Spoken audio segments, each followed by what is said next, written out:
is Sammy Hernandez.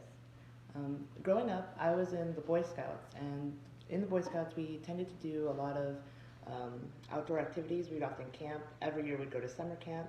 And so today, I would like to share with you some outdoor activities that you could do with friends or family, with anyone. So to start off, we're going to be talking about one activity, hiking. Then we'll move on to um, camping, which is a more advanced outdoor activity. And then third, we're going to finish up with, uh, with an activity that is pretty much accessible to everyone that doesn't require too much preparation. Alrighty, so to begin, we're going to start talking about hiking. Now, hiking to me seems like a great way to start doing more outdoor activities. It's pretty simple, you don't need a lot. The most you would need is probably a sturdy pair of shoes.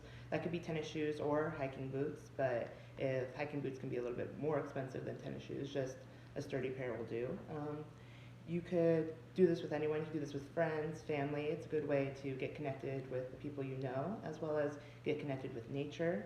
You're going to make sure you want to have water. Water is important so you don't get dehydrated, and maybe a little snack for along the way as well.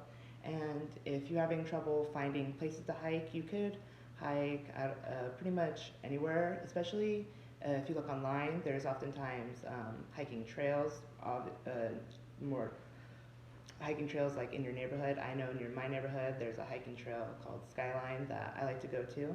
So make sure you look online and just plan a day and go out with some friends and go on a hike.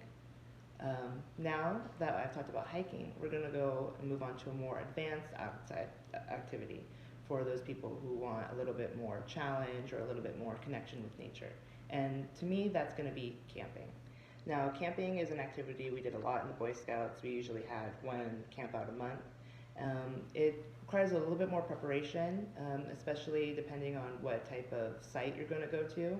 I recommend if you're starting off just like a small park site. I know that near my house there's a Prado Park, and they allow people to camp there over the weekends. You're going to want to have a sleeping bag. You're going to want to have a tent, and you're going to want to make sure you have food, maybe even some firewood if there's a fire pit set up, so you can set up a fire, maybe some stuff for some s'mores for dessert. Camping is a good way to really get in tune with nature. It's a great family activity, and it's really good for bonding. Now that I've talked about camping, we're going to move on to a more accessible outdoor activity that everyone can do, and it's a lot more fun and less preparation work. And for me, that would be the beach. Now, the beach is like a super fun activity. Everybody goes to the beach. It's a great time with friends, and it's really our quickest, especially living in California, one of our easiest ways to get access to nature and to get outdoors. And since summer's coming up, I know that this is going to appeal to a lot of you. So for the beach, obviously you'll need some towels, maybe some chairs. My family, we usually bring an ice chest that we'll fill with snacks for throughout the day.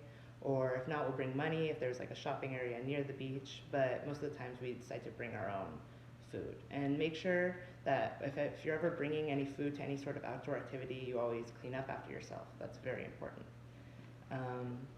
So the beach is also a good time to get some sun, get outdoors. It's a great time for just exercise as well. Now, in conclusion, now that I have told you all three of these outdoor activities, both hiking, camping, and the beach, I hope you are motivated to get outdoors more and could really connect with nature, and I hope that you found this presentation to your liking. Thank you.